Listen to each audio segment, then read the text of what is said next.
We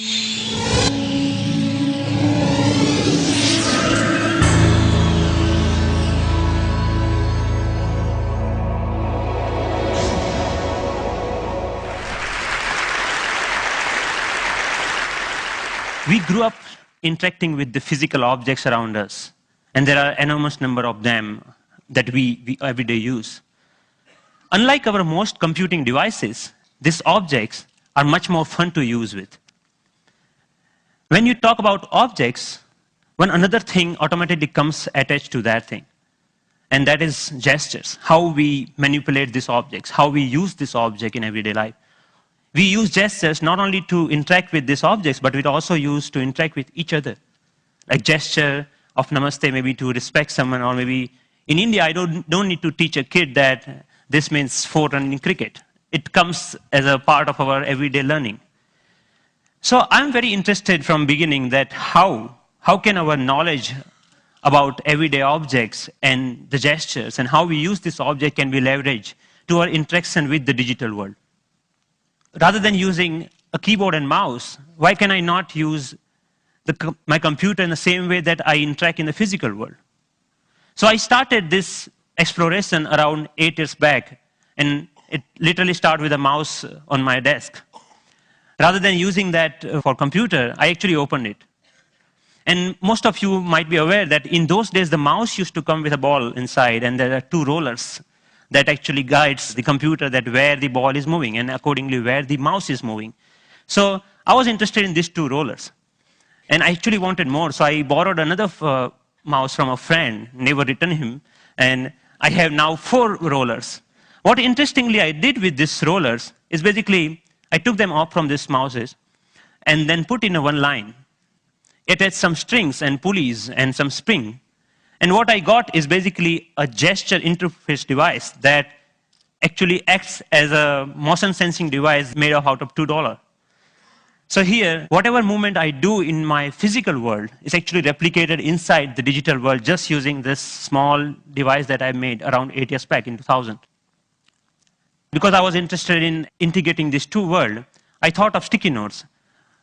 I thought, why can I not connect the normal interface of physical sticky note to our digital world? A message written on a sticky note with my mom on a paper can come to an SMS, or maybe a meeting reminder automatically syncs with my digital calendar. And a to-do list automatically syncs with you. But you can also search in the digital world, or maybe you can write a query saying, what is Dr. Smith's address? And this small system actually prints out. So it actually acts as a paper input-output system, just made out of paper. In one another exploration, I thought of making a pen that can draw in 3 dimensions. So I implemented this pen that can help designers and architects not only think in 3 dimensions, but they can actually draw so that it's more intuitive to use that way. Then I thought, why not making a Google map, but physical world? Rather than typing a keyword to find something, I put my objects on top of that. If I put a boarding pass, it will show me where is your flight gate. A coffee cup will show you where you can find more coffee, or where you can trace that cup. So this was some of the earlier explorations I did, because the goal was to connect these 2 worlds seamlessly. Among all these experiments, there was one thing very common. I was trying to bring a part of the physical world to the digital world. I was taking some part of the objects or anything intuitiveness of the real life and bringing them to digital world. Because the goal was to make our computing interfaces more intuitive. But then I realized that we humans actually are not interested in computing. What we are interested is in information. We want to know about things. We want to know about dynamic things going around. So I thought about last year, in the beginning of the last year, I started thinking that why can I not take this approach in reverse way? Maybe how about I take my digital world and paint the physical world with that digital information? Because pixels are actually right now confined in these rectangular devices that fits in our pocket. Why can I not remove this confine and take that to my everyday objects, everyday life, so that I don't need to learn the new language for interacting with those pixels? So in order to realize this dream, actually I thought of putting a big size projector on my head. I think that's why it's called head-mounted projector, isn't it? I took it very literally and took my bike helmet, put a little bit cut over there so that project actually fits nicely. So now what I can do, I can augment the world around me with this digital information. But later I realized that I actually wanted to interact with those digital pixels also. So I put a small camera over there that acts as a digital eye. Later we moved to a much better or consumer-oriented pendant version of that many of you are now knowing as sixth sense device. But the most interesting thing about this particular technology is that you can carry your digital world with you wherever you go with you.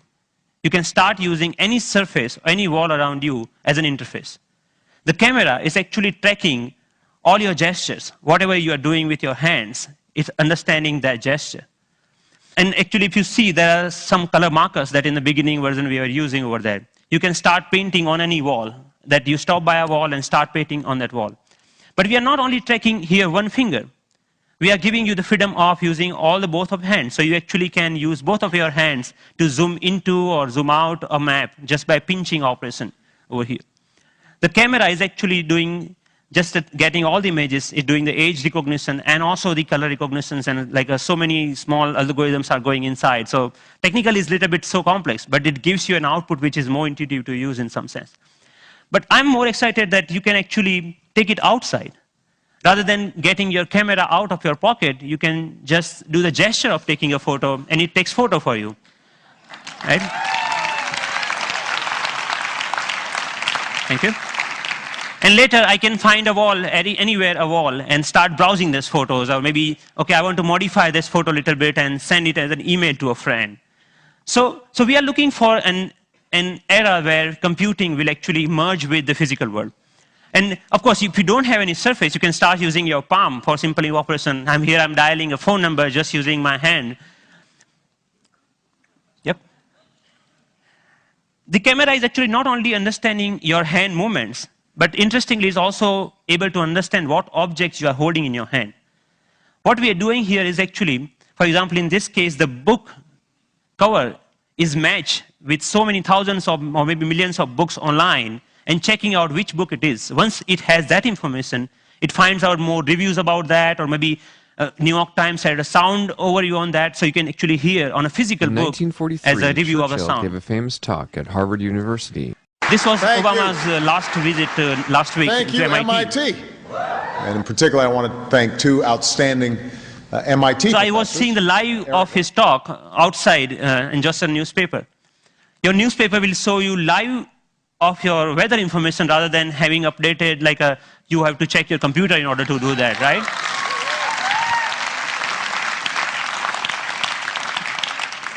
When I'm going back, I can just use my boarding pass and to check, oh, my flight has been how much delayed. Because at that particular time, I'm not feeling of opening my iPhone and checking out a particular icon.